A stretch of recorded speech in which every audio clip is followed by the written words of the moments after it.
नमस्कार, news point लेकर हाजिर हूं मैं राजीव।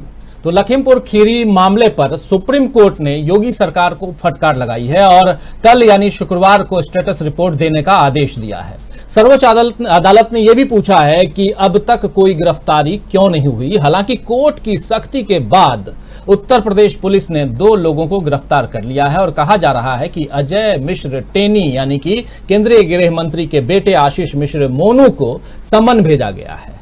इस बीच कल देर शाम राहुल गांधी और प्रियंका गांधी लखीमपुर पहुंचे, जहां इन दोनों ने पीड़ित परिवारों से मुलाकात की। और इधर आज समाजवादी पार्टी के मुखिया अखिलेश यादव भी लखीमपुर पहुंचे और मृतक परिजनों से मिलकर संवेदना व्यक्त की।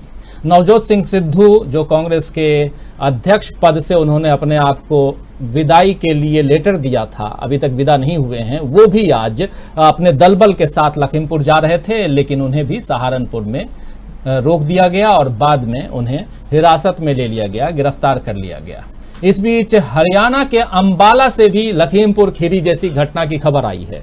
कहा जा रहा है कि बीजेपी सांसद नायब सिंह सैनी के काफिले ने किसानों को कुचलने की कोशिश की, क्योंकि किसान उनके विरोध में वहां काले झंडे लेकर के जा रहे थे, खड़े थे और उनका विरोध करने के लिए उतारू थे। लेकिन किसान जो हैं वो अपनी मांगों पे, अपनी बातों पर अड़े हुए और इधर नायब सिंह सैनी के लोग, उनका काफिला जो है, उनकी गाड़ी कुचलती है, किसान पे चढ़ जाती है और एक किसान गंभीर रूप से घायल हो जाता है, जिसे अस्पताल में भर्ती कराया गया है।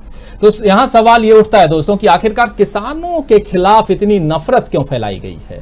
क्या ये सोची समझी साजिश है ताकि किसान आंदोलन ठंडे बस्ते में चला जाए और किसान डरकर अपने अपने घर को लौट जाएं? क्या किसानों के बीच भी आपसी बैर या मनमुटाव फैलाने की कोशिश हो रही है?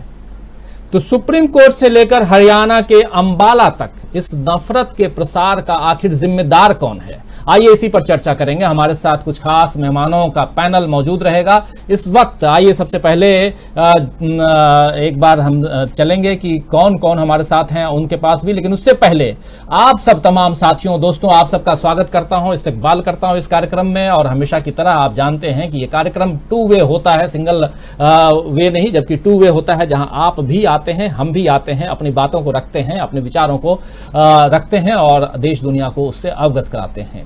तो आज जो कुछ भी हुआ है कल शाम से लेकर आज तक लखीमपुर खीरी में, सबसे पहले उसे देखते हैं। कल राहुल गांधी प्रियंका गांधी पहुंचे थे। राहुल गांधी प्रियंका गांधी ने पीड़ित परिवारों से मुलाकात की और उसके बाद प्रियंका गांधी ने क्या कुछ कहा है, आइए उसे सबसे पहले सुनते हैं। इस देश में लोगों को न्याय का अधिकार है और अभी तक न्याय नहीं मिला है। गृह राज्य मंत्री हैं, उनके बेटे को सारी वीडियोस में सबने पहचाना है और जो वहाँ पे मौजूद थे चश्मजीत गवाह, वो सारे कह रहे हैं कि उनके बेटे इन्वॉल्व थे इस मामले में। तो मैं जानना चाहती हूँ कि न्याय कैसे मिलेगा अगर वो मंत्री रहेंगे, और इसके लिए मैं लड़ूंगी जब तक ये मंत्री बर्खास्त नहीं होगा, जब तक ये लड़का गिरफ्तार नहीं होगा, तब तक मैं बिल्कुल अडिग रहूंगी, क्योंकि मैंने उन परिवारों से वचन दिया।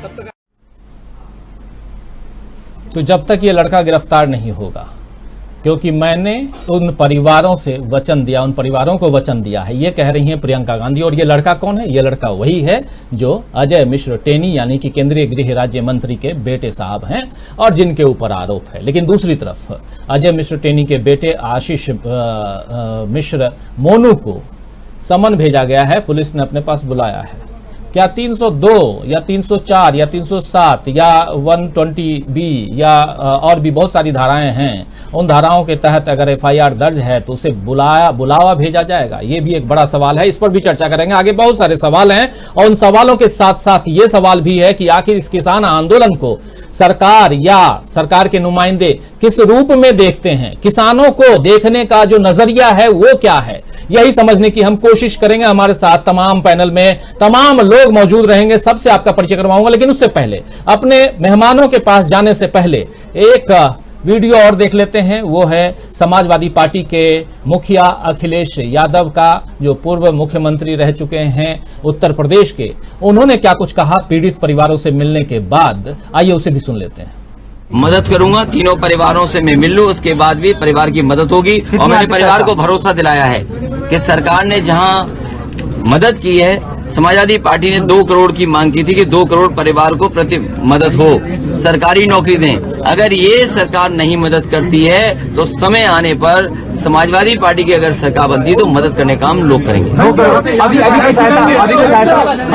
आज नहीं, फिर हम कार्यक्रम जल्दी बनाएंगे। हम आर्थिक सहायता देंगे तीनों परिवारों से मिलने के बाद।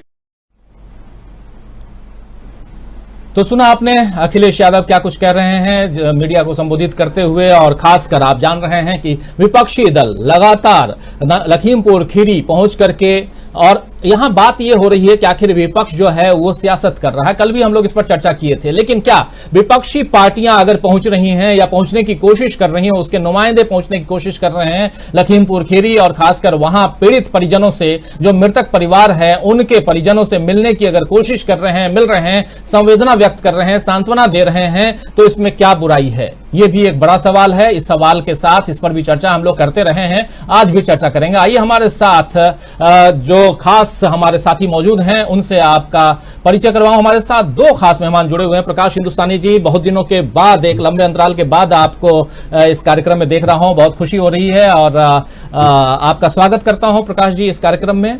और अमलेंदु जी, आपका भी स्वागत है इस कार्यक्रम में। कुछ देर बाद हमारे 2 और साथी जुड़ेंगे, आप लोग उनसे भी आप लोगों का परिचय करवाऊंगा। लेकिन प्रकाश जी, जो कुछ भी कल से लेकर के आज तक घटनाक्रम में विपक्षी दलों को हम देख रहे हैं जो लगातार वहां जा रहे हैं, जाने की जुगत में हैं, और खासकर पीड़ित परिवार से मिलने की कोशिश कर रहे हैं, संवेदना व्यक्त कर रहे हैं, सांत्वना दे रहे हैं। अगर ये जा रहे हैं तो इसमें क्या बुराई है? और एक सवाल यह भी है कि अभी तक न प्रधानमंत्री ने अपनी चुप्पी तोड़ी है, न एक शब्द बोले हैं, न संवेदना का कोई स्वर उनकी तरफ से दिखाई दिया, 2 शब्द नहीं, और न ही कोई ट्वीट, न ही कोई फरमान, न ही कोई विज्ञप्ति, और न ही ऐसी बात योगी सरकार की तरफ से, योगी जी की तरफ से। आखिर क्या कारण है कि जो सत्ता पक्ष है वो चुप्पी साधे हुए है, जो विपक्ष है वो अगर जाने की कोशिश कर रहा है तो इसे राजनीति के रूप में देखा जा रहा है? लोग बोल रहे हैं यहां विपक्ष सियासत कर रहा है। सबसे बड़ी सियासत तो सत्तारूढ़ पार्टी कर रही है। ना कोई ट्वीट, ना कोई संदेश, ना कोई राहत की सूचना, ये सब बातें हैं। जो प्रधानमंत्री छोटी छोटी बातों पर ट्वीट कर देते हैं, किसी क्रिकेटर की उंगली टूटने पर ट्वीट कर देते हैं, उन्हें इस मुद्दे पर कुछ बोलने की जरूरत क्यों महसूस नहीं होती, समझ में नहीं आया। दूसरी बात यह कि जिस व्यक्ति को तत्काल बर्खास्त कर देना था उसके बारे में अभी तक निर्णय नहीं लिया गया, ये बहुत ही दुर्भाग्यपूर्ण बात है। एक कदम जो उठाना चाहिए था नहीं उठाया, और इसमें कहने की राजनीति हो रही है, तो ये बहुत ही हास्यास्पद बात है। अब मैं देखता हूं सोशल मीडिया पर ऐसे कमेंट आ रहे हैं कि लाशों के सौदागर, जहां लाश देखी वहां राजनीति करने आ रहे हैं, लेकिन कोई ये नहीं कहता ट्रोल आर्मी से कि भाई वो लाशें किन के कारण बिछी हैं, किन के कारण जिंदा आदमी लाश में तब्दील हुआ है, और ये कौन सा पैमाना आप रख गए। मेरे ख्याल से ये उत्तर कोरिया से भी विभत्स घटना है कि इस तरह का फैसला, इस तरह की हरकत किसी मंत्री के परिवार के द्वारा की जाए और उसके खिलाफ कोई कार्रवाई ना हो। अगर प्रधानमंत्री को लगता है कि मंत्री की कोई गलती नहीं है, उनके बेटे की कोई गलती नहीं है, तो पहले उन्हें सस्पेंड कर दे, उन्हें बर्खास्त कर दे, ताकि जांच आगे चल सके। जो दूध का दूध, पानी का पानी हो जाएगा। लेकिन ये नहीं कर रहे हैं, तो ये बहुत ही शंका को जन्म देता है। दूसरी बात अभी जो आपने कही कि किसानों के प्रति जो नफरत जगह जगह देखने को मिल रही है, ये नफरत कहां से आई है? अपने ही देश के लोगों के प्रति ये नफरत कहां से आई है? तो दूसरी बात आप लगातार देखते जाइए कैसी कैसी घटनाएं देश में हो रही है जो आतंकित करने वाली है। कश्मीर में 5 दिन में 7वां आतंकी हमला हो गया। महाराष्ट्र के एक मंत्री नवाब मलिक प्रेस कॉन्फ्रेंस करके कहते हैं कि पूरा जो आर्यन खान वाला मामला है फर्जी है। उन्होंने ये तक आरोप लगाया कि बीजेपी का एक पदाधिकारी वहां पर एनसीबी की तरह कार्य कर रहा है। तो ये सब बातें बताती कि इस देश में कानून व्यवस्था खत्म हो गई है और कानून से कोई चलना नहीं चाहता और कानून को अपने हाथ में लेना चाहते हैं। ये एक थोड़ी राहत की बात है कि सुप्रीम कोर्ट अब जाके चेता है और उसने स्वयं संज्ञान लिया है। लेकिन कितने दुर्भाग्य की बात है कि जिस मामले में प्रधानमंत्री को पहले ही दिन फैसला लेना था, जिस मामले में योगी सरकार को तत्काल एफआईआर लिख के कार्रवाई करनी थी, उस मामले में सुप्रीम कोर्ट तक बात जाती है, सुप्रीम कोर्ट स्वयं संज्ञान लेता है, कार्रवाई करता है। ये सब लक्षण हमारे देश के लिए, हमारे लोकतंत्र के लिए बहुत खतरनाक है, बल्कि मैं तो ये कहूंगा राजीव जी कि ये लोकतंत्र के लिए तो खतरनाक है ही। ये कौन सी सभ्यता है, किस देश की सभ्यता है जहां काले झंडे दिखाकर जा रहे किसानों के को पीछे से जाकर कुचल दिया जाए? ये कौन सा लोकतंत्र है? ये कौन सी सभ्यता है?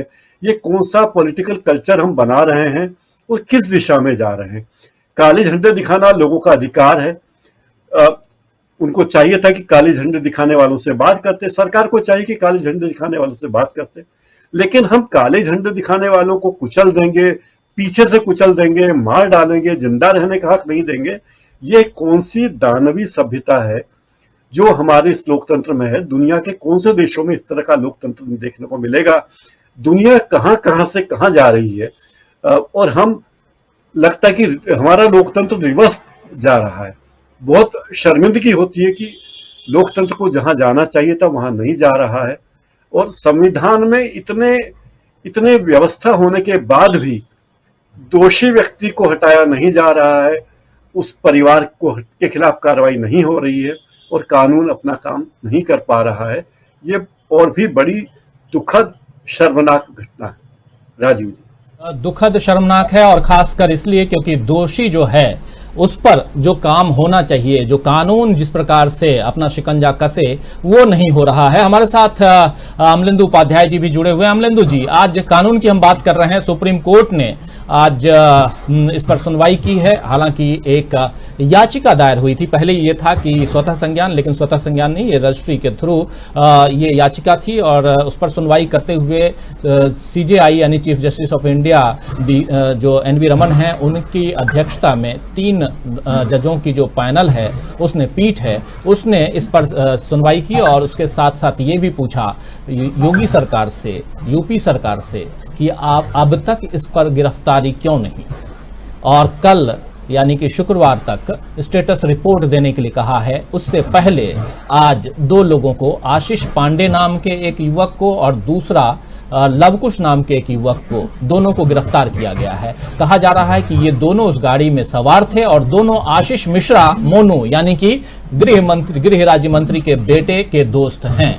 और दूसरी तरफ गृह राज्य मंत्री के बेटे साहब जो हैं यानी आशीष मिश्रा मोनू, उनको बुलावा भेजा गया है। साहब सोच समझ कर आएंगे, ऐसा एडीजी लक्ष्मी कुमार ने बताया है, लक्ष्मी सिंह ने बताया है, जो उत्तर प्रदेश के एडीजी हैं। खैर, लेकिन अब आशीष मिश्रा क्या कुछ करते हैं उस पर चर्चा हम करेंगे। सवाल यह है कि सुप्रीम कोर्ट जब संज्ञान लेता है, सुप्रीम कोर्ट में चर्चा होती है, सुप्रीम कोर्ट जब बोलता है कि इस पर आपने क्या कुछ कहा किया है, स्टेटस रिपोर्ट दीजिए, गिरफ्तारी क्यों नहीं हुई, जब सवाल पूछा जाता है, तब आप आनंद फानंद में 2 गिरफ्तारियां शो करते हैं। आखिर कानून व्यवस्था उत्तर प्रदेश में है कहां? अमलेंदु जी, ये समझना चाहता हूं आपसे। ये कानून व्यवस्था कहां है, तो ये तो सुप्रीम कोर्ट पहले ही कह चुका है कि उत्तर प्रदेश में जंगल राज है। तो काफी पहले कह चुका है सुप्रीम कोर्ट। तो अब उस पर तो ये सब घटनाएं जो वो एक तरीके से मोहर लगा रही हैं। और देखिए राजीव जी, ये सिर्फ उत्तर प्रदेश का असल में मसला नहीं है। ये जो घटना है, ये कोई उत्तर प्रदेश का मसला हो, ये कानून व्यवस्था का मसला हो, ये ऐसा नहीं। ये कानून व्यवस्था का भी मसला नहीं है और सिर्फ उत्तर प्रदेश का मसला भी नहीं है। ये किसानों के आंदोलन को कुचलने का जिस तरीके से षड्यंत्र जो है वो रचा जा रहा है पूरे देश भर के पैमाने पर, ये उसका एक हिस्सा है। तो ये कानून व्यवस्था का, मुझे लगता है इसको कानून का हिस्सा मान के जो नहीं देखा जाना चाहिए, क्योंकि अगर इसको कानून व्यवस्था का सिर्फ हिस्सा मान करके हम लोग देखेंगे तो फिर ये और जिस तरह की घटनाएं हैं उनमें शामिल हो जाएगा कि 10,000 घटनाएं, उनमें 10,001 घटना भी ये भी है। क्योंकि ये उन 10,000 कानून व्यवस्था की घटनाओं से जुड़ी घटना नहीं है। इसमें बाकायदा एक मंत्री का बेटा जो है, वो उस पर आरोप है कि वो जो है अपनी गाड़ी से किसानों को कुचलता है, आंदोलनकारियों को कुचलता है, शांतिपूर्ण आंदोलनकारी जो जा रहे हैं रास्ते पे चलते चले जा रहे हैं उनको कुचलता है। मंत्री जो है वो अंगूठा दिखाते हुए गुजरता है, इस तरह के वीडियो भी आ रहे हैं। उससे पहले मंत्री जो है वो बाकायदा जो है उसका वीडियो वायरल हो रहा है, वो बता रहा है कि वो है और वो सिर्फ मंत्री नहीं है, इस तरीके के वीडियो वायरल हो रहे हैं। तो ये घटना जो सिर्फ कानून की जो है वो, तो मुझे लगता है कि सिर्फ कानून व्यवस्था के दायरे में रखकर नहीं देखा जाना चाहिए कि जिस तरीके के षड्यंत्र किसान आंदोलन के खिलाफ पूरे देश भर के पैमाने पर चल रहे हैं, उसका ये एक हिस्सा है। और ये जो घटना है ये बिना केंद्र सरकार की मुझे लगता है कि मौजूदगी के लिए, उसकी सहमति के या उसके शय के नहीं हो सकती। और अगर ऐसा नहीं है तो अब तक प्रधानमंत्री नरेंद्र मोदी को इस पर सख्त एक्शन लेते हुए गृह राज्य मंत्री जो अजय मिश्रा टेनी है उनको तुरंत जो था बर्खास्त कर देना चाहिए था। और यूपी सरकार को भी था वो जिन लोगों के एफआईआर में नाम है उनको तुरंत गिरफ्तार कर लेना चाहिए था। अब जब सुप्रीम कोर्ट ने पूछ लिया है कि आपने भाई इसमें क्या किया, तब आप जो 2 लोगों की उसमें गिरफ्तारी दिखा रहे हैं, तो अब ये एफआईआर भी कितनी सही है या कितनी गलत है, ये तो जो है वो संयुक्त किसान मोर्चा के लोग जो वो बताएंगे कि एफआईआर क्या दर्ज हुई है और क्या दर्ज नहीं हुई है, उसमें किन किन लोगों के नाम है और किन किन लोगों को उसमें नामजद किया गया था वो उसमें है कि नहीं है। लेकिन जो प्रथम दृष्टया लग रहा है वो साफ तौर पर लग रहा है कि केंद्र सरकार जो है वो लगातार जो है वो अपराधियों को बचाने का काम कर रही है। और ये देखिए, आप अभी मैं दावे के साथ नहीं कह सकता हूं, पक्की जानकारी नहीं, सोशल मीडिया पे मैंने देखा है कि इसी तरह की घटना शायद हरियाणा में भी अभी हुई है थोड़ी देर पहले कुछ। तो अब ये कितना, अगर हुई है इस तरह की, हरियाणा में भी इस तरह की वो घटना हुई है, किसी सांसद के काफिले ने किसानों को रौंदा है, अगर ये है तो इसका आप समझ सकते हैं ये पैटर्न है। फिर ये अब ये देश भर के पैमाने पर इस तरह की घटनाएं होंगी, यानी आपसे जो असहमत है, जो सरकार से सहमत नहीं है, जो अपनी मांगों के लिए आवाज उठाएगा, तो आप उसको आप कुचलने का काम करेंगे। तो ये अगर पैटर्न बन रहा है तो ये बहुत खतरनाक पैटर्न है।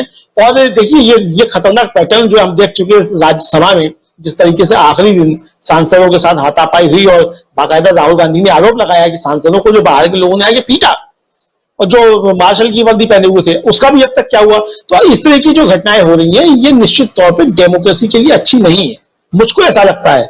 लोग बागी माने या नहीं माने वो अलग की बात है, लेकिन ये डेमोक्रेसी के लिए जो है वो अच्छी चीज नहीं है। जी राजीव जी, हमारे साथ 2 और खास मेहमान जुड़ गए हैं। नवीन कुमार जी सीनियर जर्नलिस्ट हैं, आर्टिकल 19 के चीफ एडिटर हैं। नवीन कुमार जी आपका स्वागत करता हूं और स्वागत करता हूं डॉक्टर सुनीलम आपका। डॉक्टर सुनीलम फार्मर लीडर के अलावा पॉलिटिकल एनालिस्ट हैं और साथ साथ ये जो किसान आंदोलन चल रहा है उसके भी सहभागी हैं और बहुत नजदीक से किसान आंदोलन को देख रहे हैं, समझ रहे हैं और जो भी घटनाक्रम है उस पर पूरी नजर रखे हुए हैं और इनका विश्लेषण हमारे लिए इस कार्यक्रम के लिए बहुत महत्वपूर्ण है। आज आप दोनों के पास आओ, उससे पहले जो नफरत के बीज की बात है, कैसे कैसे कुछ बड़े बड़े नेताओं ने कौन कौन से बयान दिए हैं वो जरा आप लोगों के बीच रखना चाहता हूं, उसके बाद चर्चा को आगे बढ़ाएं। और खासकर किसानों के इस आंदोलन को आज जैसे अभी बता भी रहे थे हमारे साथी अमलेंदु उपाध्याय जी की, हरियाणा के अंबाला में जो बीजेपी सांसद हैं नायब सिंह सैनी, उनके काफिले से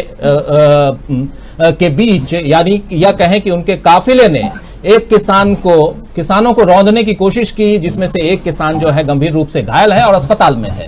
तो यह घटना लखीमपुर खीरी से होते हुए अगर अंबाला, हरियाणा के अंबाला तक पहुंच जाती है तो क्या कहेंगे? क्या यह नफरत है और इस नफरत के बीज को कैसे बोया गया है यह समझने की कोशिश करें। उससे पहले कुछ बयान आप लोगों को दिखाना चाहूंगा। सबसे पहले आइए दिखाता हूं हरियाणा के ही मुख्यमंत्री मनोहर लाल खट्टर क्या कुछ कहते हुए सुने गए पिछले दिनों, ये बहुत महत्वपूर्ण है, उसको भी सुन लेते हैं। उसके बाद आयुष सिन्हा का बयान भी, ये सब बयान आप लोगों के बीच है, फिर भी रिमाइंडर के रूप में रिकॉल करने के लिए एक बार आप लोगों के बीच रखना जरूरी है। और कुछ लोगों के बयान जिनके फुटेज नहीं है उनके टेक्स्ट बयान भी आप लोगों के बीच रखेंगे। लेकिन सबसे पहले हरियाणा के मुख्यमंत्री मनोहर लाल खट्टर जी क्या कुछ कह रहे हैं किसानों को लेकर के और कितनी नफरत भरी हुई है ये जरा सुनिए। लेकिन उत्तर पश्चिम हरियाणा के हर जिले में अपने किसानों के 500-700 हजार लोग आप लोग अपने खड़े करो, उनको वॉलंटियर बनाओ और फिर जगह जगह 60-60 समाचारे जैसे को तैसा ठालो ठंडे, ठीक है, नहीं वो देख लेंगे। और दूसरी बात यह है, जब ठावे के डंडे तो जमानत की परवाह मत करो। महीना 6 महीने 2 महीने रहा होगा ना तो इतनी पढ़ाई इस मीटिंगों में नहीं होगी। अगर 2-4 महीने वहां रहे होगे तो बड़े लीडर बन जाओगे। सुना आपने, ये हरियाणा के मुख्यमंत्री जी हैं। लेकिन उसी हरियाणा में करनाल में एसडीएम साहब आयुष सिन्हा क्या कुछ कहते हुए सुने गए थे वो भी जरा सुन लेते हैं। Just recall.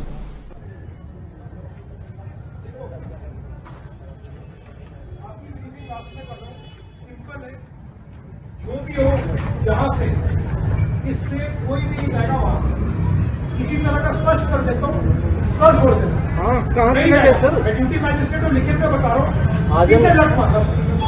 कोई डाउट? मारोगे? कोई जाएगा इसको बीच करके? सीधे उठा के मारना पीछे। कोई डाउट नहीं है, कोई डायरेक्शन की जरूरत नहीं है, क्लियर है।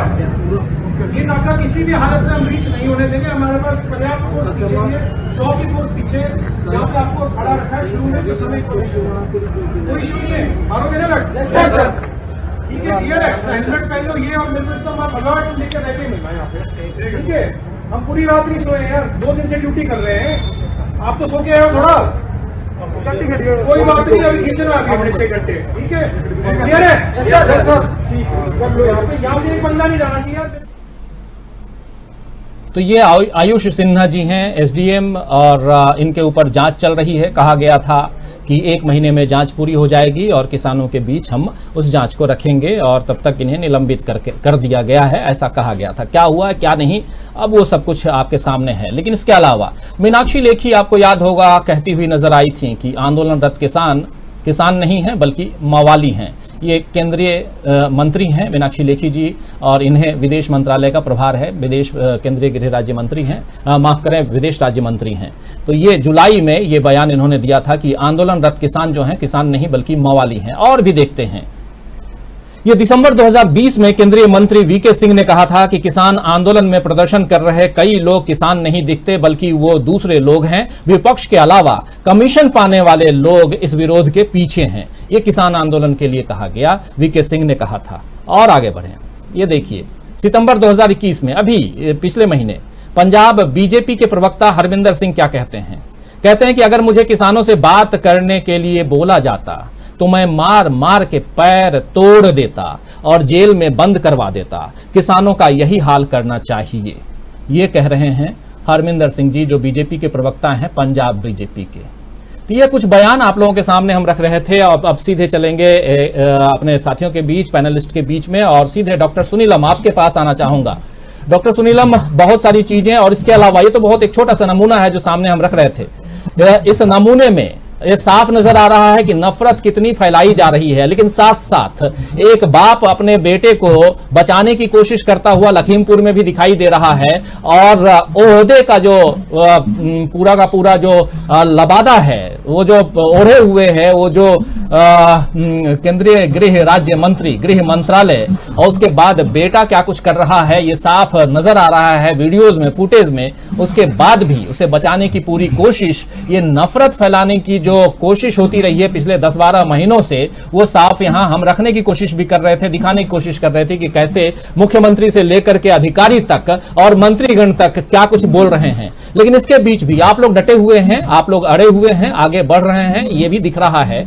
आपका आंदोलन इन तमाम चीजों के बीच में, लखीमपुर खीरी का जो मामला है उसके साथ साथ, अब क्या इसमें कोई झटका खाता हुआ दिखाई दे रहा है या आगे की रणनीति क्या है, जरा ये बताने की कोशिश कीजिए। और साथ साथ ये कि आप लोगों ने जो समय दिया है, कल राकेश टिकैत जी का भी एक ट्वीट आया था कि ये जो पूजा इनके मतलब 13वीं जो होगी उस समय तक सारी गिरफ्तारियां हो जानी चाहिए और इन लोगों को जो मुआवजा मिलना है वो भी हो जाना चाहिए। मुआवजे की बात तो आज सुनने में आई कि मुआवजे दे दिए गए हैं सरकार की तरफ से 45 लाख रुपए, लेकिन गिरफ्तारियों की जो बात है उस पर अमल होता हुआ, अमल जिस ढंग से होना चाहिए था वो दिखाई नहीं दे रहा है। आगे की रणनीति।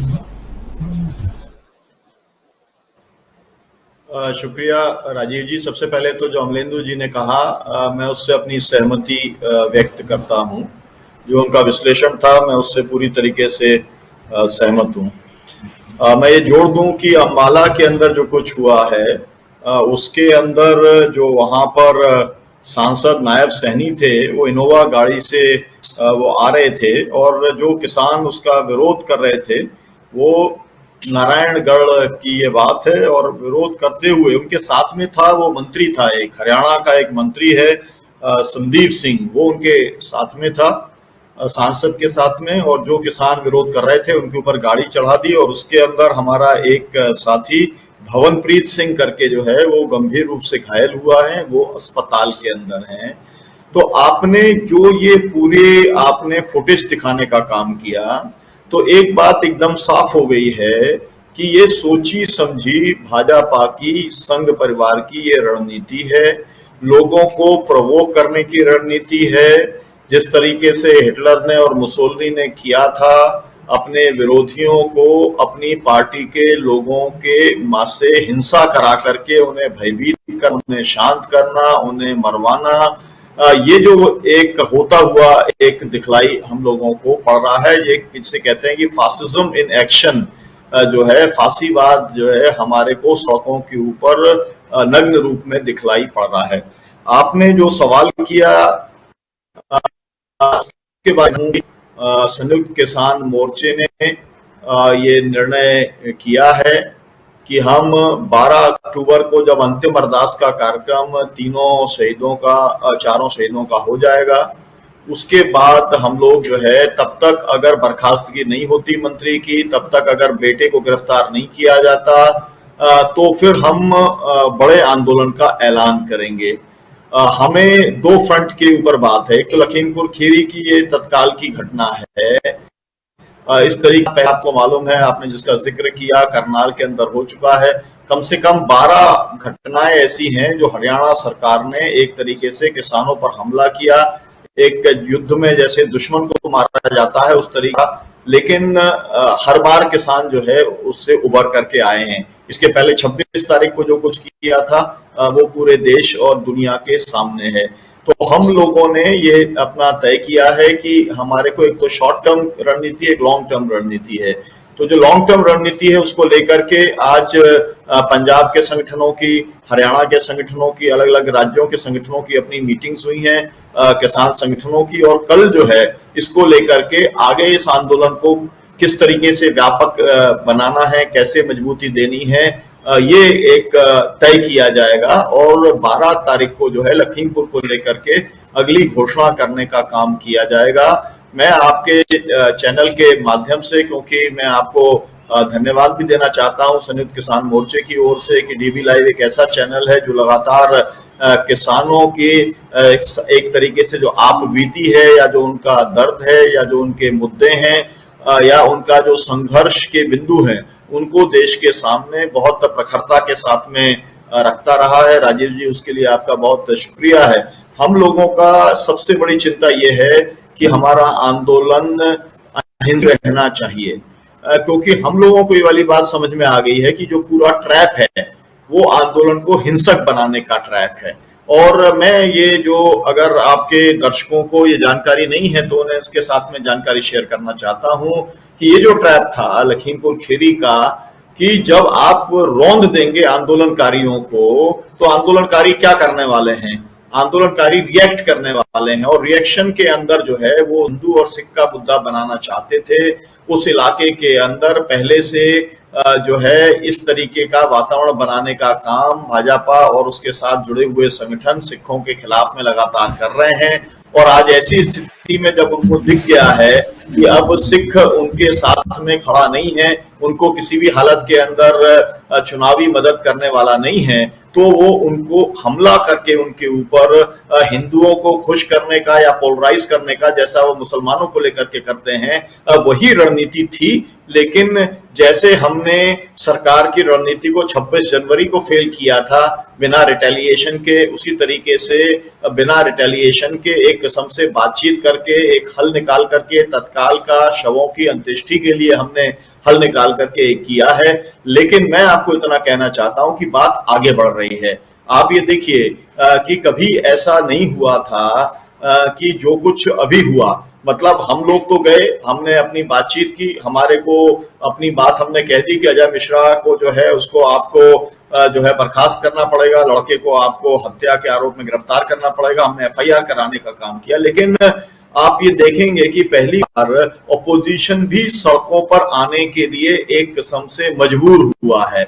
मतलब जो है, अगर क्योंकि घटनाएं तो ऐसी होती रही हैं, घटनाएं तो मुल्ताई के अंदर भी हुई थी, तो कौन कौन गया था जरा बताना चाहिए। वो घटना तो मंदसौर के अंदर भी हुई थी, कौन कौन गया था ये बताना चाहिए। क्योंकि उसके बाद में मुझे याद है शिवराज सिंह चौहान जी ने जब यहाँ पर मध्य प्रदेश में रोक दिया था सबको, तो उसके बाद में फिर लोग गए, अपना सभा करके आ गए। लेकिन यहाँ पर कोई, जो आपको मालूम है, जो टीआई था जिसने फायरिंग कराई, उसका प्रमोशन हो गया, उसके ऊपर जो है मतलब कोई सवाल उठाने का काम किसी नेता ने, कोई बड़े नेता ने नहीं किया। तो खैर ठीक है, हम इस बात को समझ सकते हैं कि यूपी के अंदर चुनाव है और यूपी के अंदर चुनाव के अंदर भी एक रणनीति काम कर रही है, और वो एक किस्म की भाजपा की भी एक रणनीति है कि इसको इतना हाईलाइट करने का काम करो कि एक तरीके से कांग्रेस पार्टी जो एक समय नॉन प्लेयर है यूपी के अंदर, वो कहीं प्लेयर दिखने लगे, ताकि वो अपने कैंडिडेट कुछ खड़ा करें तो कुछ वोट काटने का काम वो भी करें, ताकि उनको कुछ उससे मदद मिल जाए। ये उनकी एक अपनी इंटरनल पॉलिटिक्स हो सकती है, लेकिन हम लोगों का जो पॉलिटिक्स है वो एकदम क्लियर है। हम योगी राज से मुक्ति दिलाना चाहते हैं उत्तर प्रदेश को, और लखीमपुर खीरी के अंदर जो कुछ हुआ हम इससे निपटेंगे, लेकिन हमारा जो फोकस है वो हमारे 3 जो किसान विरोधी जो कानून हैं उनको निरस्त कराना, यही हमारा फोकस बना रहेगा। बिजली बिल की वापसी और एमएसपी की गारंटी हमारा फोकस बना रहेगा, क्योंकि अब इतना तो हुआ है कि अब जो भी वहां पर जा रहा है उससे तो ये पूछा जाता है, आपके जैसे जो चैनल के वाले जो लोग हैं वो तो ये पूछते हैं कि भाई और सब तो ठीक है, आप आ गए, लेकिन आपका इस पे क्या कहना है जो किसान आंदोलन की मूल मांग है। तो कहना तो पड़ रहा है, पार्टियों को कमिटमेंट तो करना पड़ रहा है, लेकिन सवाल यह है कि उनकी राज्य सरकारें हैं, तो उन कमिटमेंट्स के ऊपर लोग ये भी देखते हैं कि भाई आप अपनी राज्य सरकारों में उसको पूरा कर रहे हैं या पूरा नहीं कर रहे हैं, या केवल आप चुनाव की दृष्टि से या किसान आंदोलन को लिप सर्विस करने की दृष्टि से आप बोल रहे हैं। तो हम अपनी जगह पर स्थिर हैं। स्थिर हैं का मतलब यह है कि हम अपने मुद्दों के ऊपर कोई बदलाव नहीं करेंगे, लेकिन ये 2 मुद्दे जोड़ करके हम आगे बढ़ने वाले हैं। मैं ये भी आपके माध्यम से कहना चाहता हूं कि उत्तर प्रदेश सरकार ने जो नोटिफिकेशन निकाल करके जो एक न्यायिक जांच जो बैठाई है वो केवल और केवल सुप्रीम कोर्ट प्रिएम्प्ट ना, मतलब सुप्रीम कोर्ट को प्रिएम्प्ट करने के लिए था, क्योंकि कल जब यह मालूम पड़ गया तो रातों रात जो है वो आ गया। हमने देखा है हमारे यहाँ मुल्ताई में भी और मंदसौर के अंदर भी, और 360 जगहों पर जो न्यायिक आयोग की जो रिपोर्टें आती हैं वो कैसे ठंडे बस्ते में पड़ी रहती हैं, इसका हमने बहुत अध्ययन किया है और बहुत सारे इसके हमने नतीजे निकाले हैं। और इसीलिए हम ये कह रहे थे कि सर्वोच्च न्यायालय के सिटिंग जज से जो है हम जांच कराना हम चाहते हैं। तो ये अच्छी बात है, उन्होंने संज्ञान लिया, लेकिन सुप्रीम कोर्ट को भी ये सोचना चाहिए कि इस घटना का तो उसने संज्ञान लिया है, लेकिन ये जो आपने पूरे फुटेज दिखाए ये षड्यंत्रकारी लोग हैं। असल में जो प्रोवोकेशन हुआ है और जो पूरा घटना घटी है वो इसी का एक किस्म का कल्मिनेशन है। तो जिसे हम लोग कहते हैं कानून के अंदर की नीयत क्या थी, इंटेंशन क्या था, तो इंटेंशन था जो बात एडिटर्स गिल्ड ने अपने प्रेस रिलीज के अंदर लिखी है कि इंटेंशन पूरी तरीके से किसान आंदोलन को कुचलना, उन्हें भयभीत करना, उन्हें सबक सिखाना था।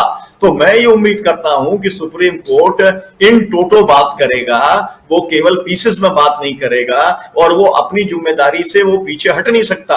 अब पूरा देश और दुनिया देख रही है कि कॉन्स्टिट्यूशनल वैलिडिटी का सवाल जो है वो सुप्रीम कोर्ट के यहाँ पर लंबित है, और अगर उन्होंने कोशिश की होती तो अब तो 11 महीने हो जाएंगे अभी, तो कम से कम कोशिश की होती तो उसके ऊपर कुछ ना कुछ तो फैसला आ गया होता।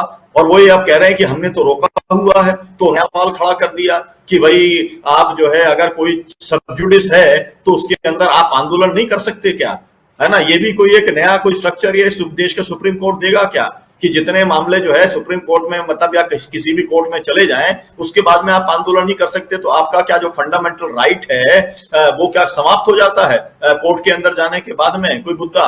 तो ये मामले बहुत बड़े हैं, बहुत सीरियस है, लेकिन हमें कम से कम इस बात का संतोष है कि सुप्रीम कोर्ट ने संज्ञान लेने का काम किया है। जिस घटना ने पूरे देश को झंझोर दिया और देश के लोकतंत्र के ऊपर पूरी दुनिया के अंदर काला धब्बा लगा दिया। और अब हम ये जरूर चाहते हैं कि ये जो मोदी है और योगी है ये कब तक शांत बैठते हैं, हम भी इनकी परीक्षा लेना चाहते हैं। हम ये देखते हैं कि कब तक नहीं बोलते, झक मार करके बोलना पड़ेगा, मन से ना बोले लेकिन जनता के दबाव में बोलना पड़ेगा, और अजय मिश्रा टेनी को हटाना ही पड़ेगा, क्योंकि ये कितना कुख्यात व्यक्ति है।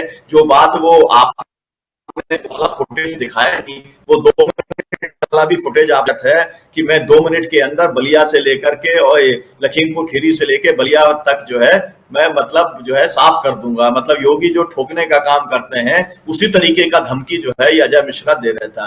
तो अब ऐसे अपराधी को साथ लिख करके अगर वो चल रहे हैं तो फिर उनको जवाब तो देना पड़ेगा। देश की जनता उनके जवाब का इंतजार कर रही है। वो मन की बात में आएगा या नहीं आएगा, या कभी कोई वो टेलीविजन का ब्रॉडकास्ट करेंगे नहीं करेंगे, लेकिन मुझको लगता है कि किसान आंदोलन अहिंसक तरीके से आगे बढ़ रहा है और लगातार बढ़ता चला जाएगा। जी जी डॉक्टर सुनीलम, और सुधर जाओ या हम सुधार देंगे, हमें सुधारना आता है। और ये बयान अजय मिश्रा टेनी का काफी जो है वो पॉपुलर हो गया है, सोशल मीडिया पे काफी वायरल हो गया है और तरह तरह से। लेकिन क्या इसी बयान के कारण जो लखीमपुर की घटना है वो घटित हुई है, ये समझना भी होगा। हमारे साथ नवीन कुमार जी जुड़े हुए हैं। नवीन जी, सवाल ये है कि एक तरफ विपक्षी दल लखीमपुर खीरी जाते हैं और वहां संवेदना व्यक्त करने की कोशिश करते हैं और पीड़ित परिवारों से मिलते हैं, लेकिन दूसरी तरफ आप याद होगा आपको कि ये सप्ताह भर पहले ही प्रधानमंत्री नरेंद्र मोदी का एक बयान आया था और खासकर विपक्षी दलों पर, और कृषि कानूनों को लेकर के उन्होंने विपक्षी दलों को कहा था कि जो उनका जो रवैया है वो बौद्धिक बेईमानी और राजनीतिक छल है। आप याद कीजिए, प्रधानमंत्री नरेंद्र मोदी कह रहे थे कि ये लोग जो हैं मैनिफेस्टो में अपनी बातें लिखते हैं, बाद में उस पर अमल नहीं करते हैं, लेकिन पता नहीं कहां की बातें कर रहे थे। चलिए, लेकिन चूंकि विपक्षी दल की बात है इसलिए, और प्रधानमंत्री का ये जो दो शब्द है, एक बौद्धिक बेईमानी और दूसरा जो है वो राजनीतिक छल, यहां पर क्या जो विपक्षी दल जा रहे हैं वहां, या आज जो घटना घटी है हरियाणा के अंबाला में, इन घटनाओं पर अगर विपक्ष आवाज उठाता है तो क्या ये राजनीतिक तौर पर बेईमानी मानी जाएगी? क्या ये सत्ता पक्ष के खिलाफ आवाज उठाना, चाहे मीडिया का या चाहे मतलब मीडिया की ओर से या विपक्ष की ओर से आवाज उठाना, क्या किसी न किसी ढंग से ये राजनीतिक तौर पर छल है, बेईमानी है? एक बात तो ये। दूसरा सवाल ये है कि इस पूरे घटनाक्रम में किसानों को के प्रति जो नफरत फैलाने की कोशिश हो रही है, और उसमें जिस प्रकार के ऐसे बयान आ रहे हैं नवीन जी, चाहे वो केंद्रीय गृह राज्य मंत्री अजय मिश्रा टेनी का बयान हो, चाहे अभी आपने देखा हरियाणा के मुख्यमंत्री खट्टर का बयान हो, चाहे आईएएस ऑफिसर जो हैं आयुष सिन्हा उनका बयान हो, या ये किसान नहीं मवाली हैं ये बयान हो, या हाथ पैर तोड़ देंगे ये बयान हो जो कि बीजेपी के प्रदेश प्रवक्ता हैं जो वहां के पंजाब के, उनका बयान हरमिंदर सिंह का। इन ओवरऑल इन बयानों को लेकर के और किसान आंदोलन को लेकर के आपके नजरिए से समझना चाहता हूं कि ये पूरा का पूरा मसला आखिर जा कहां रहा है। नवीन जी। राजीव जी, बहुत अच्छा और बहुत जरूरी सवाल पूछा है आपने।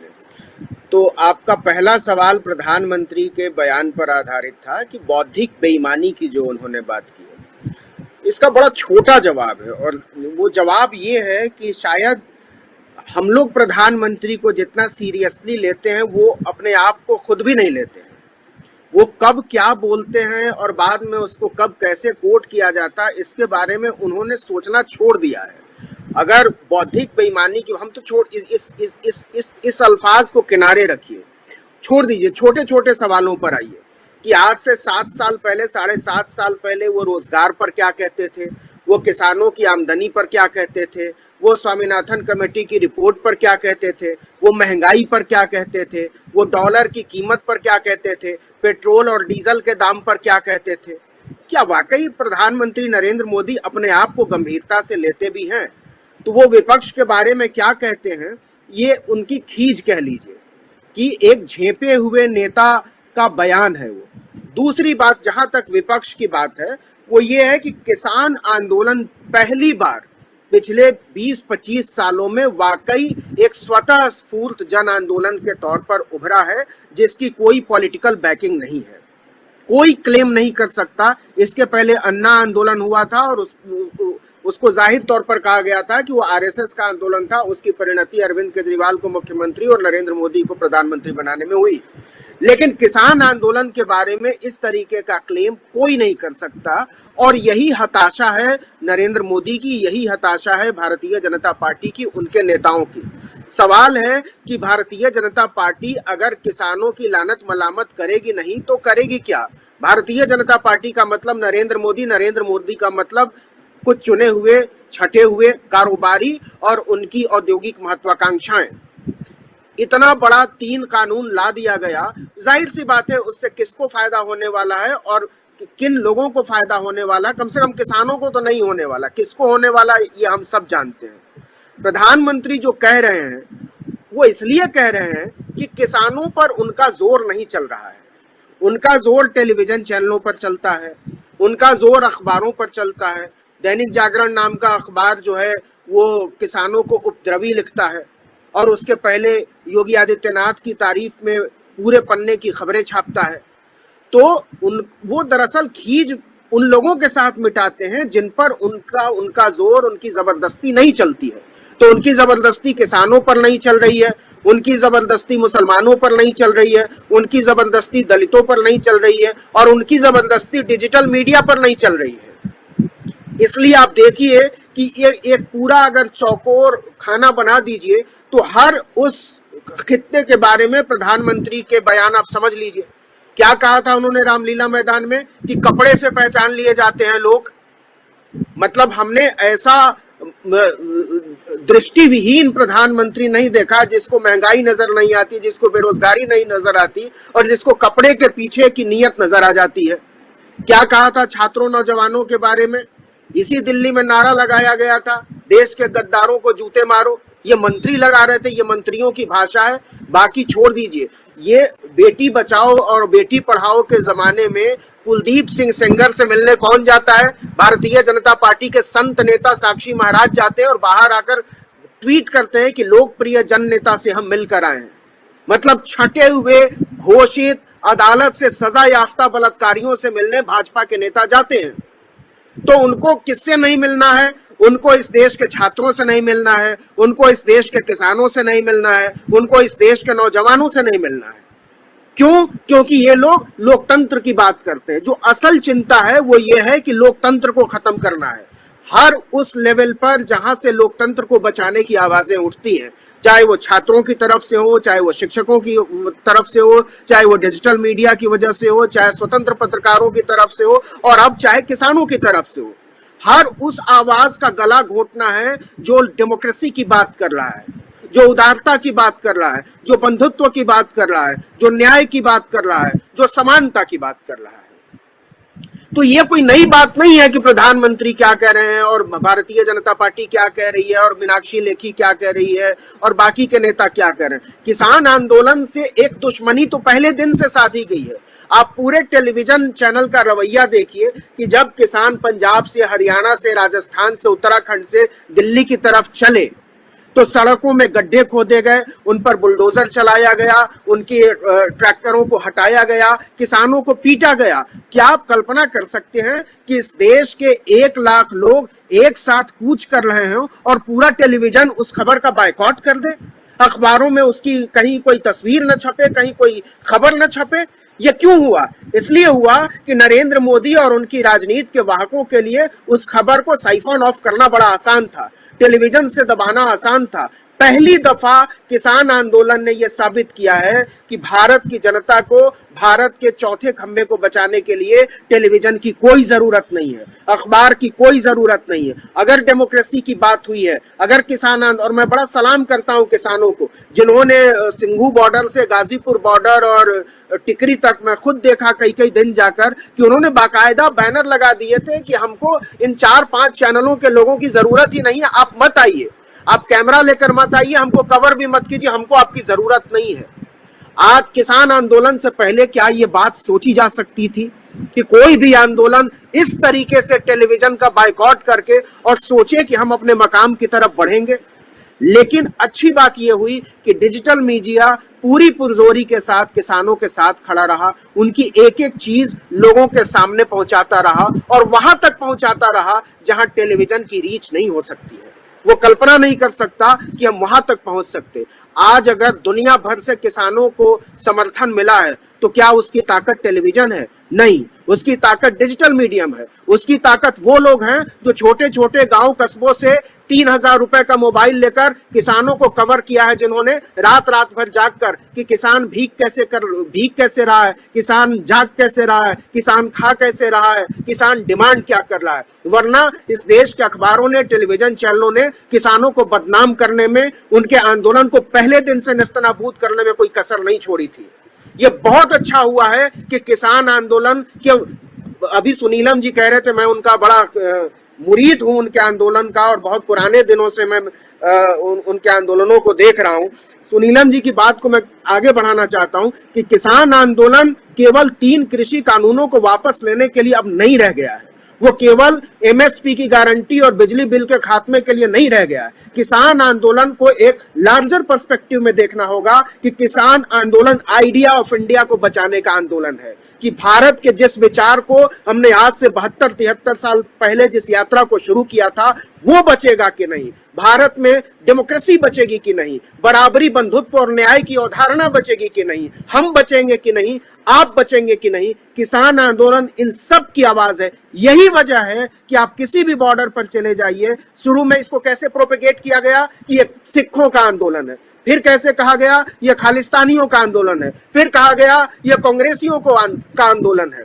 ये तो अच्छा हुआ कि ये सिखों का आंदोलन था, लेकिन बाद में इसमें सारे तबके जुड़ते चले गए। आप याद कीजिए कि कैसे सीए एनआरसी के खिलाफ जो आंदोलन खड़ा हुआ उसको मुसलमानों का आंदोलन कह के, और वो भी निहिलिस्ट मुसलमानों का आंदोलन कह के उसको खत्म किया गया, कैसे मुसलमानों को बदनाम किया गया। वही कॉन्स्पिरेसी किसानों के साथ थी। जब आपको लगा कि सिख कहने से काम नहीं चल रहा तो आपने खालिस्तानी कहा, जब आपको लगा कि खालिस्तानी कहने से काम नहीं चल रहा तो आपने मवाली और देशद्रोही कहा, जब लगा कि इससे भी काम नहीं चल रहा तो आपने कहा ये कांग्रेसी हैं, फिर आपने कहा ये किसी विदेशी फंडिंग से चलने वाले आंदोलन के लोग हैं। तो इन सब सवालों से जब सरकार परेशान हो जाती है और लगता है कि वो कुछ भी कर रही है लेकिन उसका कोई लाभ उसको नहीं मिल रहा है, वो जो प्रोपेगेंडा फैलाना चाहती है वो हम लोगों तक नहीं पहुंचा रहे हैं, तो प्रधानमंत्री नरेंद्र मोदी ये बौद्धिक बेईमानी जैसे जुमले उछालते हैं। इसका कोई सीरियसनेस नहीं है। प्रधानमंत्री ने अपने आप को भी गंभीरता से लेना छोड़ दिया है। मेरा कहना यह है कि हम लोग भी उनको गंभीरता से लेना छोड़ दें। इस देश का किसान, इस देश का नौजवान, इस देश की औरतें और इस देश के बच्चे, बूढ़े, बुजुर्ग प्रधानमंत्री को और भारतीय जनता पार्टी की नफरती राजनीति को गंभीरता से लेना छोड़ चुके हैं। गंभीरता से लेना छोड़ चुके हैं, लेकिन आज प्रधानमंत्री के नाम भी काफी कुछ दर्ज हो रहा है। और खासकर आज 7 अक्टूबर को, 17 सितंबर को प्रधानमंत्री नरेंद्र मोदी का जन्मदिन था। 17 नवंबर से लेकर के 7 अक्टूबर तक प्रधानमंत्री का जन्मदिन मनाया गया। और साथ साथ प्रधानमंत्री के 20 साल संसदीय पद पर रहने का एक रिकॉर्ड जो है वो भी, उसके लिए भी मिठाइयां बंट रही हैं। आज 7 अक्टूबर है तो प्रधानमंत्री, हालांकि वो पहले प्रधानमंत्री नहीं हैं और न ही पहले मुख्यमंत्री रहे हैं जो इतने लंबे कार्यकाल तक रहे। ज्योति बसु बहुत इसके उदाहरण हैं, उड़ीसा के मुख्यमंत्री इसके उदाहरण हैं, कई सारे उदाहरण हैं जो अपने संसदीय उस पे जो पद है उस पद पर बने रहे और लंबा समय तक रहे। बहुत सारी फहरिस्त लंबी है, उस पर चर्चा की जा सकती है, लेकिन फिर भी एक अकेजन जो है, और खासकर प्रधानमंत्री के जो नुमाइंदे हैं उनको, उनके लोग जो हैं वो मना रहे हैं। तो आज एक तरफ जहां हम प्रधानमंत्री की बात कर रहे हैं, बौद्धिक बेईमानी जैसे शब्द की बात कर रहे हैं, आंदोलन जीवी उन्होंने कहा था और खुद को भी आंदोलनकारी बताया था। तो एक तरफ आप आंदोलन जीवी कहते हैं किसान आंदोलन वाले लोगों को, और दूसरी तरफ खुद भी कहते हैं कि मैंने उस समय आंदोलन किया था। तो बहुत सारी बातें हैं जो आप सब अच्छी तरह से जानते हैं। प्रकाश जी, आपके पास ये पूरा का पूरा मसला हम देख रहे हैं, इस पर चर्चा कर रहे हैं। एक बात जो है वो बार बार खटक रही है, थोड़ा समझना चाहूंगा। उत्तर प्रदेश के एडीजी का कहना है कि हमने समन भेजा है आशीष मिश्रा मोनू को और उनको बुलावा भेजा है, आएंगे और उनसे बातचीत करेंगे। क्या ऐसा होता है कि एक अपराधी या एक आरोपी, अपराधी शब्द शायद मैं गलत बोल रहा हूं, आरोपी जिसके ऊपर आरोप है, नामजद आरोप है, एफआईआर दर्ज है, उसको बुलावा भेजा जाए 302, अगर जैसा मुझे जानकारी है 302, 304, 120 बी ये तमाम हैं, उसके बाद उन्हें बुलावा भेजा जाए, थोड़ा अटपटा नहीं लगता प्रकाश हिंदुस्तानी जी?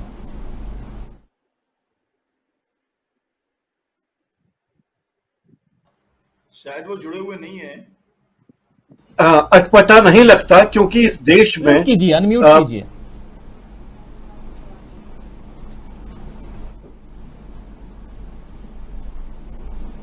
देश में एक ऐसा व्यक्ति गृह मंत्री है जिस पर बहुत गंभीर इल्जाम लगे हैं, एक ऐसा व्यक्ति केंद्रीय गृह राज्य मंत्री है जिसके परिवार पर बहुत ही संगीन इल्जाम लगे हुए हैं।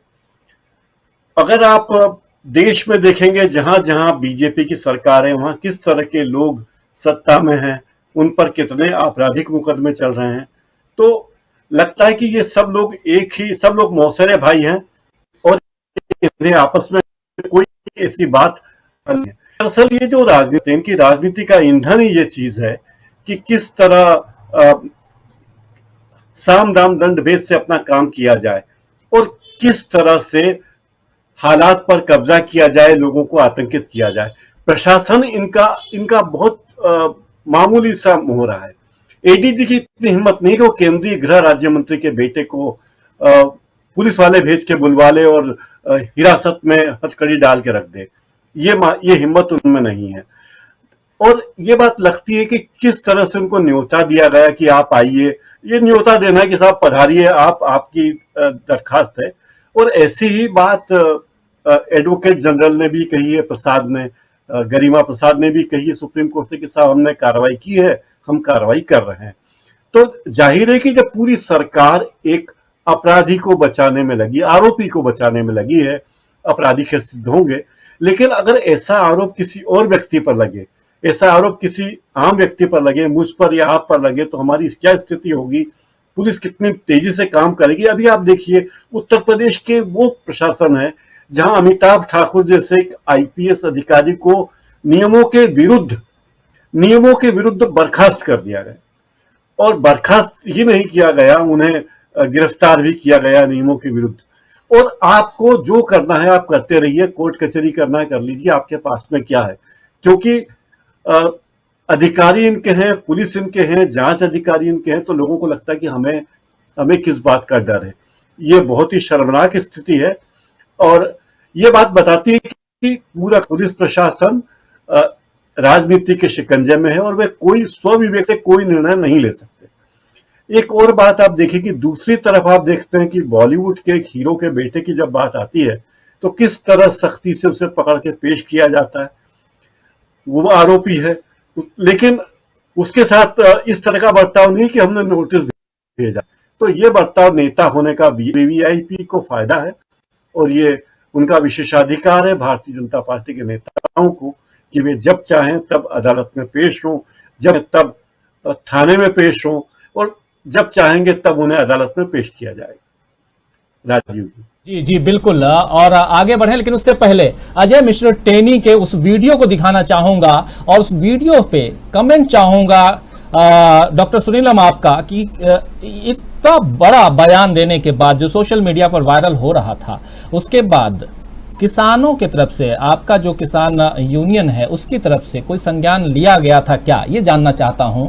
और खासकर उनके एरिया में जब किसान गए, या लखीमपुर खीरी की बात कर रहा हूं, खीरी से वो सांसद हैं, और कोई डर, कोई भय या कोई पहले से ऐसी जानकारी थी कि ऐसी घटना घट सकती है। लेकिन उससे पहले आइए जरा सुनते हैं कि क्या कुछ कहा है केंद्रीय गृह राज्य मंत्री ने, कैसे धमकी दी, कैसे कहा उन्होंने कि सुधर जाओ वरना सुधारना आता है। सामना करवा के हम आपको सुधार देंगे, 2 मिनट लगेगा केवल। मैं केवल मंत्री नहीं हूं, ये सांसद विधायक नहीं हूं। जो विधायक व सांसद बनने से पहले मेरे विषय में जानते होंगे, उनको ये भी मालूम होगा कि मैं किसी चुनौती से भागता नहीं हूं। और जिस दिन मैंने उस चुनौती को स्वीकार करके काम कर लिया, तो उस दिन पलिया नहीं लखीमपुर तक छोड़ना पड़ जाएगा, ये याद रखना। डॉक्टर सुनीलम, कहा यह जा रहा है कि इसके बाद जो इनके कार्यकर्ता थे वो उग्र हो गए और किसानों को मजा चखाना चाहते थे, उसके बाद ये पूरी घटना जो हुई है वो सामने है।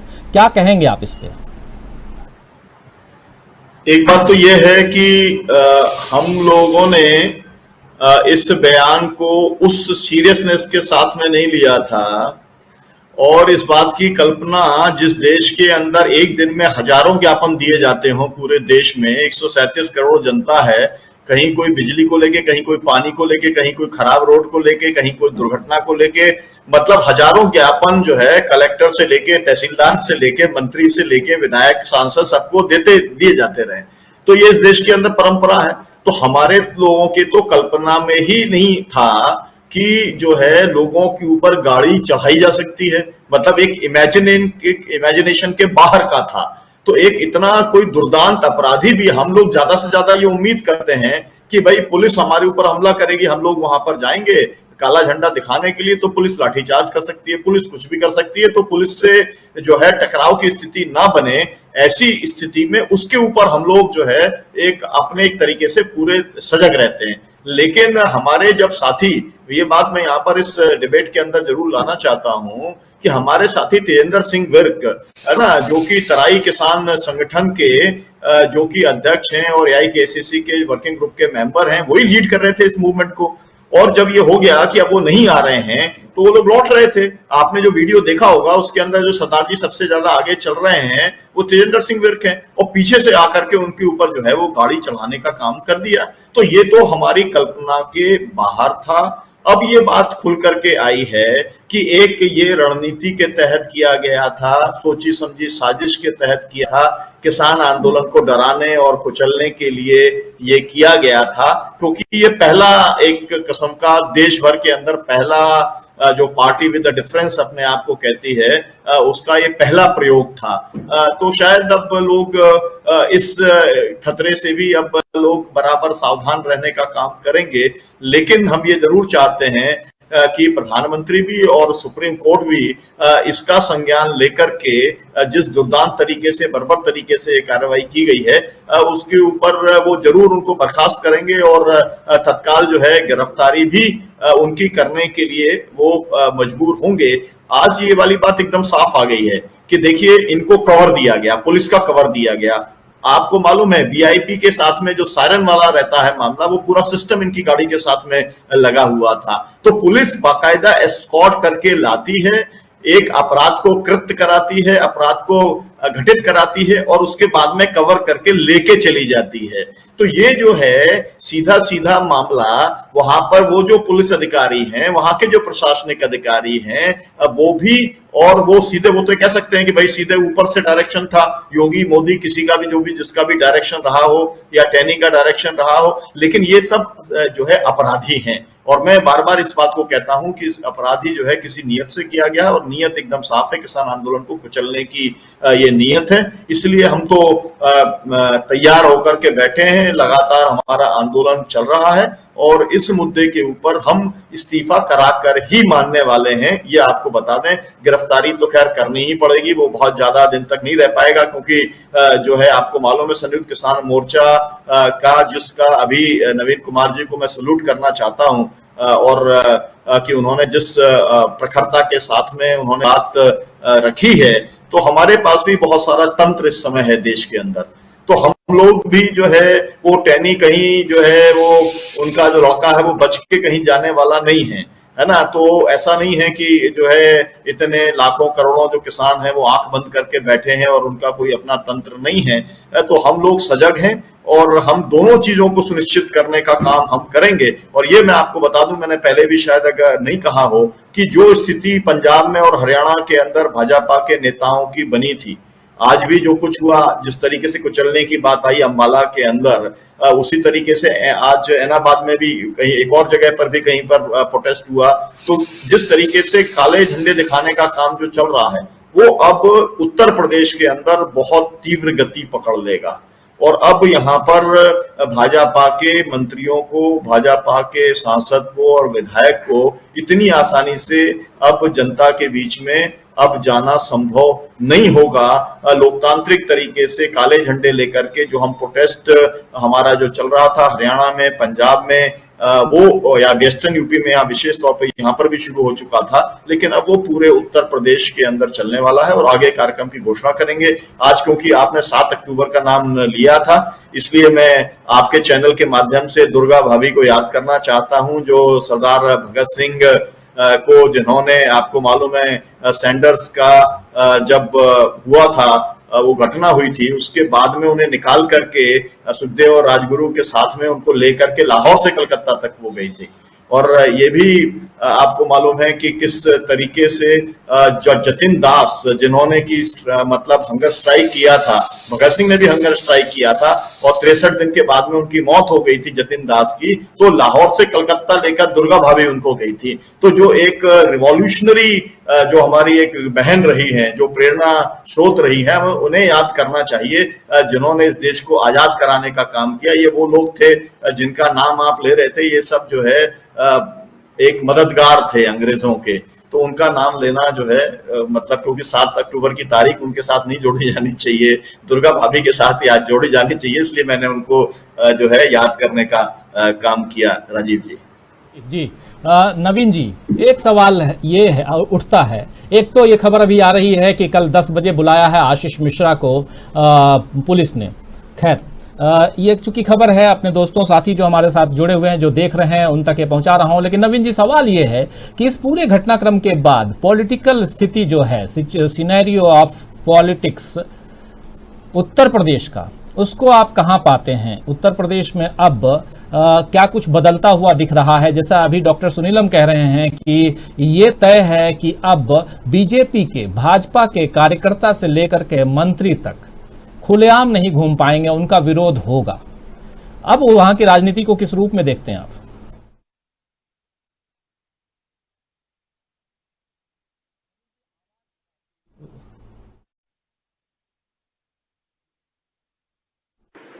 राजीव जी, याद कीजिए आज से 7.5 साल पहले का माहौल। क्या कहा जा रहा था लोगों के बीच? ये कहा जा रहा था कि किसान नाराज है, नौजवान नाराज है, औरतों की सुरक्षा नहीं हो रही है, महंगाई बढ़ गई है, भ्रष्टाचार बढ़ गया है।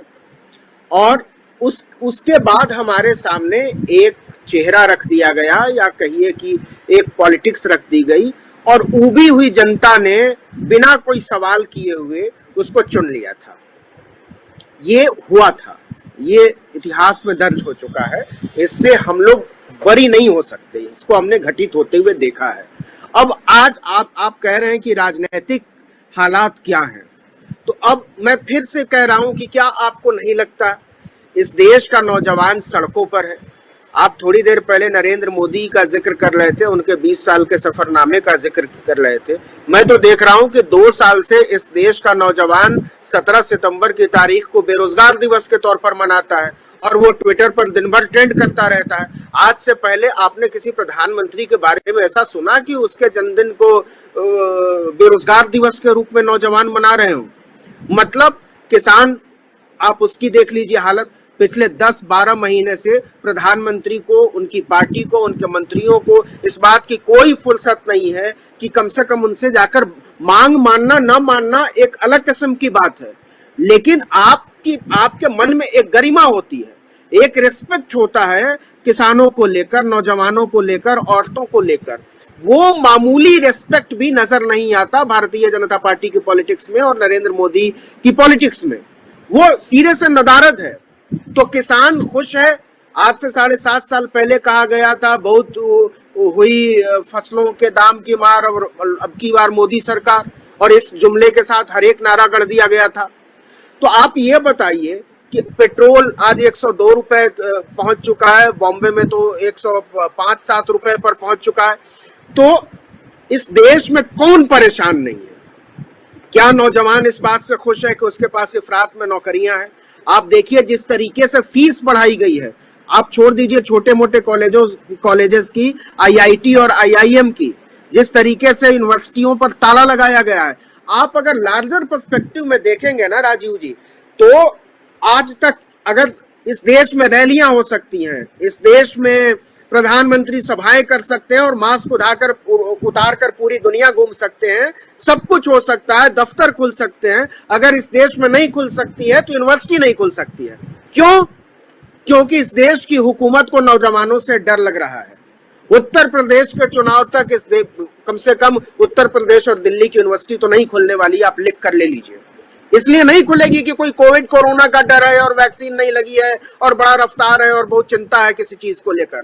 अगर इतनी चिंता होती प्रधानमंत्री को तो अप्रैल और मई के महीने में एक एक सांस के लिए लोग तड़पा कर नहीं मार दिए गए होते।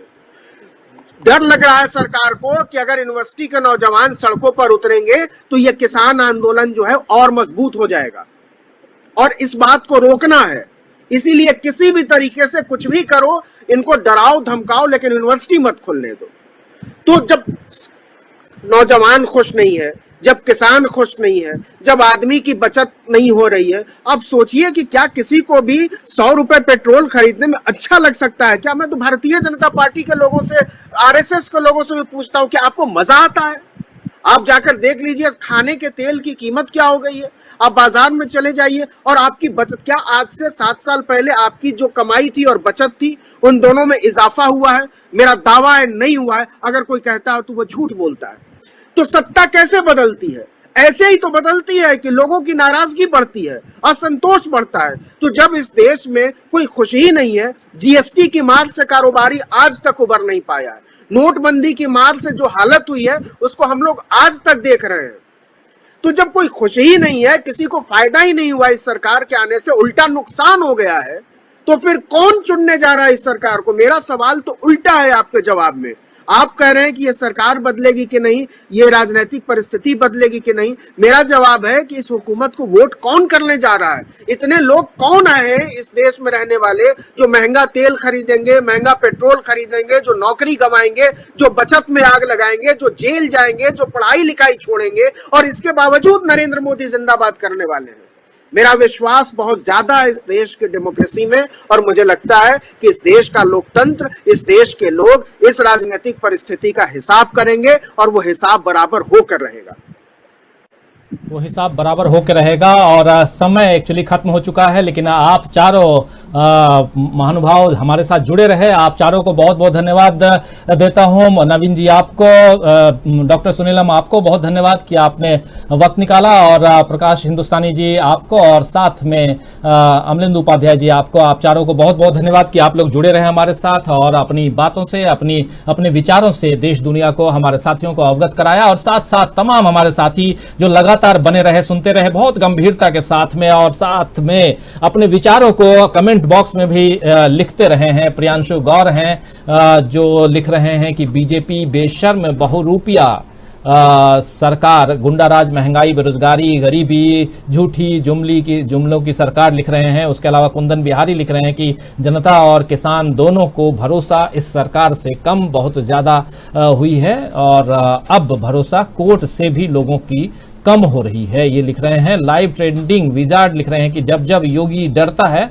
पुलिस को आगे करता है, जब जब मोदी डरता है कश्मीर में पंगा करता है। ये इनका नया नारा, अपना अलग नारा है, लाइव ट्रेंडिंग का नारा है ये। असलम चिश्ती लिख रहे हैं कि प्रियंका गांधी की सियासत का इतना असर तो हुआ है, जो 45-45 लाख का मुआवजा किसानों को सालों बाद मिलना था वो आदित्यनाथ को फौरन देना पड़ा, ये कहना है असलम चिश्ती का।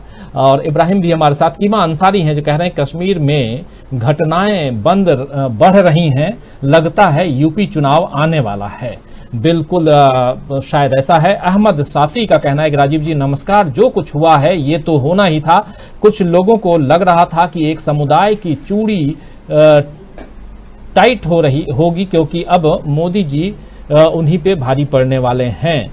और ऐसे तमाम साथी, मनप्रीत इंडियन फार्मर भी हैं, मायावती चुप क्यों हैं ये पूछ रहे हैं। मनप्रीत जी मदीना का मुसाफिर कह रहे हैं कि नवीन भाई जब पेट्रोल डीजल भरवाने जाता हूं तो दिल से गाली निकल जाता है, ये मदीना का मुसाफिर का कहना है। उसके अलावा मेहदी रजा भी हमारे साथ में, फहीम हैदर हैं, कह रहे हैं कि नवीन कुमार यही बात तो समझ नहीं आती, अंधभक्त तो इतने नहीं हैं। और इब्राहिम खान कह रहे हैं कि 100% बदलेगी, सरकार की बात कर रहे हैं, 100% बदलेगी। और असलम चिश्ती लिख रहे हैं कि भारतीय सियासत में ये एक नया चलन चल रहा है, जो जितना बड़ा गुंडा उसको उतना ही बड़ा पद। नंदकिशोर सिरपुरकर का कहना है कि मोनू के एफआईआर में अधिनियम 148, 149, 279, 338, 304A, 302, 120B लगे हुए हैं। मोनू गिरफ्तार होना चाहिए, मिश्रा जी वापस जाओ। एस यादव का कहना है कि प्रदर्शनकारी किसानों को कुचलना मानवाधिकार का घोर उल्लंघन है, मगर गोदी मीडिया कुछ नहीं बोलता, वो अभी भी बीजेपी वाले को बचाने का फॉर्मूला ढूंढ रहा है। आवाज खान भी हैं, तो बहुत सारे साथी अपने अपने बात, अपने अपने विचार रख रहे हैं। मोहम्मद असलम भी हैं, फ्रांस गैमर भी हैं, एसके समीर भी हैं, और मनप्रीत भी हैं जो कह रहे हैं कि नवीन जी गांधी का भारत कभी नहीं बन पाएगा। अरबाज खान भी हैं, बहुत हुई महंगाई की मार, अब हटाओ बूंदी सरकार लिख रहे हैं। और विवेक पाल भी और उसैद अहमद भी। तमाम साथियों, अब आप लोगों से विदा लेने का वक्त हो गया है। कल शाम 7 बजे फिर मुलाकात होगी, तब तक आपसे विदा लेता हूं और हमारे दूसरे कार्यक्रमों के साथ आप जुड़े रहिए, देखते रहिए डीवी लाइव। नमस्कार, गुड नाइट, शुभ रात्रि, शब बखैर।